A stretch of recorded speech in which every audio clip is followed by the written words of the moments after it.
வணக்கங்க. நான் அத்திக்கடவு சம்பத் பேசுகிறேங்க. இப்போ இன்னைக்கு பார்த்தீங்கன்னா, அவனாசியில் கொங்கு மண்டபத்தில் இன்னைக்கு ஒரு அவசர கூட்டம் ஏற்பாடு பண்ணியிருக்கிறோங்க. எதுக்காக இந்த கூட்டம் அப்படின்னு பார்த்தீங்கன்னா, 2 நாளைக்கு முன்னாடி தமிழக முதலமைச்சர் திருப்பூர் மாவட்டத்துக்கு வந்து 7 திட்டங்களுக்கு உண்டான அறிவிப்பு கொடுத்துருக்கிறாரு. உண்மையிலே ரொம்ப சந்தோஷமா இருக்குது. ஆனால் அதில் வருத்தப்பட வேண்டிய விஷயம் என்னன்னு பார்த்தீங்கன்னா, அத்திக்கடவு அவனாசி திட்டத்திற்கு விடுபட்ட குட்டைகள் ஒரு 1400 இருக்குதுங்க. அந்த குட்டைகளுக்கு வந்து நாங்கள் ஆட்சிக்கு வந்த உடனே திட்டத்தை நிறைவேற்றுவோம் அப்படின்னு சொல்லியிருந்தாங்க. ஆனால் ஆட்சிக்கு வந்து 4.5 வருஷமாகி திட்டத்தை நிறைவேற்றாமல் இருக்கிறாங்க. இப்போ இந்த அறிவிப்பு கொடுக்கும்போது இதையும் சேர்த்து அறிவிப்பு கொடுத்துருந்தாங்கன்னா உண்மையிலே ரொம்ப சந்தோஷமா இருந்திருக்கும்.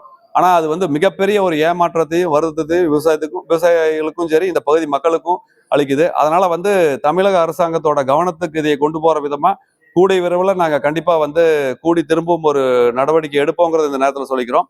அது மட்டும் இல்லாமல் இன்னொரு பிரச்சனை இன்னைக்கு வந்து நாங்கள் பேசணும். என்ன பிரச்சனை அப்படின்னு பார்த்தீங்கன்னா, 1045 குளங்குட்டைக்கு உண்டான திட்டத்தை நிறைவேற்றப்பட்டு இன்னைக்கு வந்து தண்ணி வந்ததுனால இன்னைக்கு எல்லா இடத்துக்கும் தண்ணி போயிட்டு இருக்குதுங்க. ஆனா அதுல பாத்தீங்கன்னா ஒரு சின்ன குறை என்னன்னா, ஒரு 200ல இருந்து ஒரு 300 குட்டைகளுக்கு வந்து தண்ணி கரெக்டா போகாம இருக்குதுங்கிறது ஒரு மிகப்பெரிய குறையா இருந்துட்டு இருக்குதுங்க.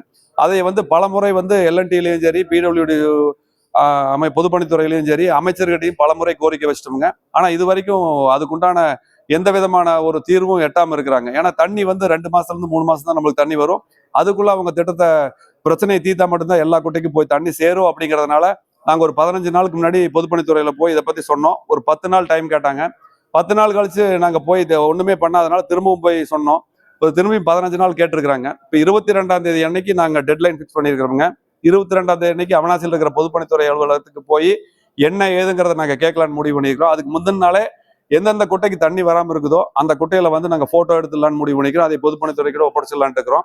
அடுத்த நாள் போய் அந்த 200ல இருந்து 300 குட்டைக்கு தண்ணி வந்துருச்சுன்னா பிரச்சனை இல்லை. ஆனா தண்ணி வராம அவங்க ஒரு வேலையை செய்யாம இருந்தாங்க அப்படின்னா கண்டிப்பா 22ஆம் தேதி அன்னைக்கு அந்த பொதுப்பணித்துறையிலேயே கண்டிப்பா வந்து ஒரு காலவரையற்ற ஒரு போராட்டம் கண்டிப்பா நடக்குங்கிறது இந்த நேரத்தில் சொல்லிக்கிறோம். அதே மாதிரி 1400 குட்டை விடுபட்டு இருக்குதுங்க. அது தொடர்பா வந்து இந்த வாரத்திலேயே வந்து மாண்புமிகு அமைச்சர் முத்துசாமியும் சரிங்க, சாமிநாதன் 2 பேர்த்தையுமே நாங்கள் போய் பார்க்கலான் இருக்கிறோம். பார்த்து எங்களோட குறைய சொல்லலான் இருக்கிறோம். ஏன்னா இது வந்து பலமுறை நாங்கள் இவங்க 2 பேர்த்துக்கிட்டே பலமுறை சொல்லிட்டு 1400 குட்டை விடுபட்டு இருக்குது, இதுக்கு திட்டத்தை நிறைவேற்றணும் அப்படிங்கிறது நிதி அரசாங்கம் ஒதுக்கணுங்கிறத பலமுறை சொல்லிட்டோம். ஆனால் இது வரைக்கும் எதுவுமே செய்யாம இருக்கிறாங்க. அதனால கடைசியா இறுதி கட்டமா வந்து நாங்க வந்து அமைச்சரை பார்த்து இந்த மாதிரி திட்டத்துக்கு உண்டான நிதியை ஒதுக்கணும். ஒதுக்காத பட்சத்துக்கு கண்டிப்பா மிகப்பெரிய ஒரு போராட்டம். அன்னைக்கு எப்படி 2016 பிப்ரவரி 8ஆம் தேதியிலிருந்து 19ஆம் தேதி வரைக்கும் அவனாசி வந்து ஒரு மிகப்பெரிய ஒரு போராட்ட களமா இருந்ததோ அதே மாதிரியான ஒரு போராட்ட களத்தை மீண்டும் வந்து அவனாசி சந்திக்கும் அப்படிங்கிறத வந்து நம்ம தெளிவுபடுத்திட்டு வந்துடலான்னு முடிவு பண்ணியிருக்கிறோம்.